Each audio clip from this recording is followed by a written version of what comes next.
Hello everyone.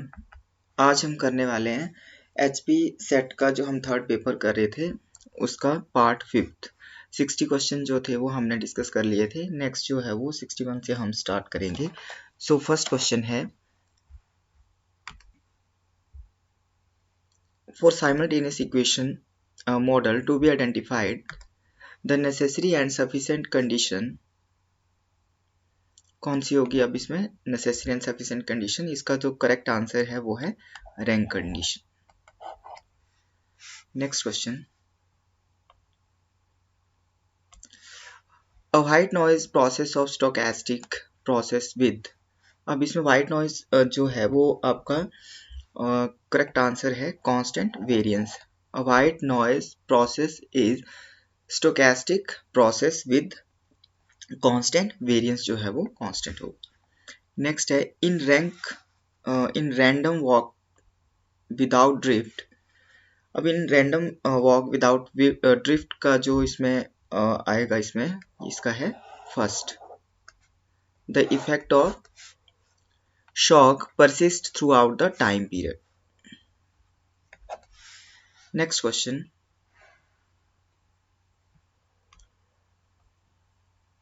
in the equation yi is equal to beta naught plus beta 1 xi plus ui, अब इसमें जो है वो ये रिग्रेशन फंक्शन दिया है, इसमें हमें पता करना है। अब इतना बड़ा ये क्वेश्चन लग रहा है बट इसमें जो है वो ये मुश्किल नहीं है, इजी है ये।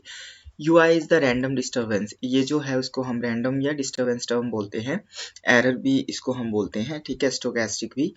ui means the deviation of the observed y value from the true unobserved regression line. The disturbance term or error term arises because, अब इसमें आएगा कौन सा होगा? फर्स्ट है, many explanatory with only slight and irregular effect on y are omitted from the exact relationship given by y is equal to beta naught plus beta 1 x। इसका जो है वो आपका फर्स्ट जो है वो आपका करेक्ट है, फर्स्ट आएगा। सेकंड है आपका पॉसिबल एरर ऑफ मेजरमेंट, तो इसका जो है वो पॉसिबल एरर ऑफ मेजरमेंट ये भी आपका जो है वो इसमें आएगा। नेक्स्ट है आपका,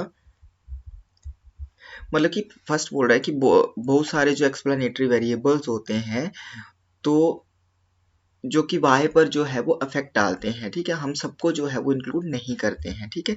नेक्स्ट आता है कि पॉसिबल एरर ऑफ मेजरमेंट, तो ये भी होता है, ठीक है। रैंडम ह्यूमन बिहेवियर, ये तीनों ही होंगे आपका, तो ऑल ऑफ द अब जो है वो इसका आंसर होगा।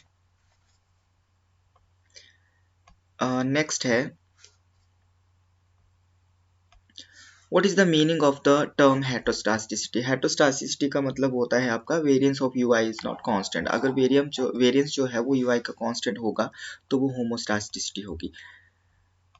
Derivative log y divided by d log x is equal to, तो ये किसके इक्वल होगा? इसका जो करेक्ट आंसर है, इसका फर्स्ट सेकंड एंड थर्ड तीनों ही आएंगे, option D is the correct.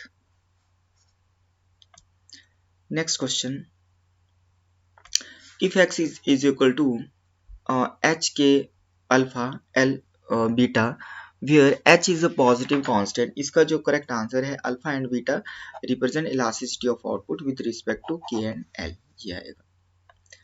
If z is equal to function of x and y is a homogeneous function of degree r and according to, ये जो है वो आपका Euler theorem का है। Next है आपका, given the marginal propensity to consume this function, ये दिया है, तो इसमें जो है वो आपका कि मतलब इसको इंटीग्रेशन करके जो है वो ये सॉल्व करना पड़ेगा, जहां पर जो है वो ये कांस्टेंट भी आएगा, वो आपका करेक्ट आंसर होगा A. Next is,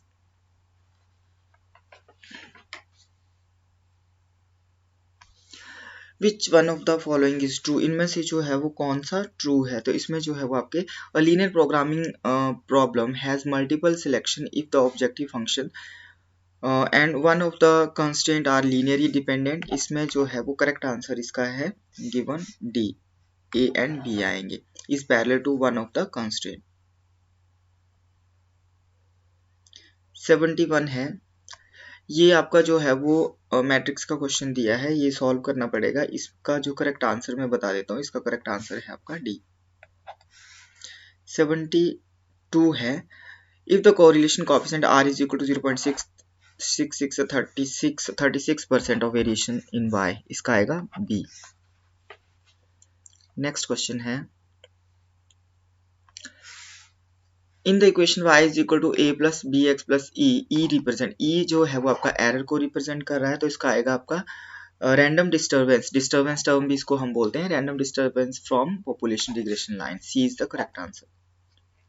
next question which will be the property of OLS estimator in the presence of multicollinearity। multicollinearity जो है वो आपका आएगा first is will be consistent, unbiased and efficient। consistent रहेगा, unbiased भी होगा और आपका efficient भी होगा आपका multicollinearity में, और heteroscedasticity और autocorrelation में आपका आता है ये B वाला। consistent unbiased होता है but inefficient होता है।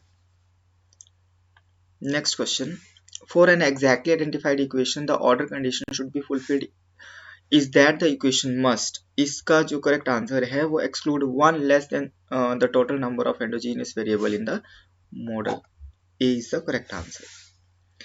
ओके तो आज हमारा ये जो है वो थर्ड पेपर भी कंप्लीट हो गया है। नेक्स्ट जो है वो हम सेट का जो है वो पेपर स्टार्ट करेंगे, ठीक है।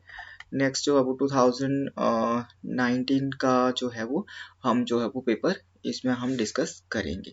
Clear, okay, thank you.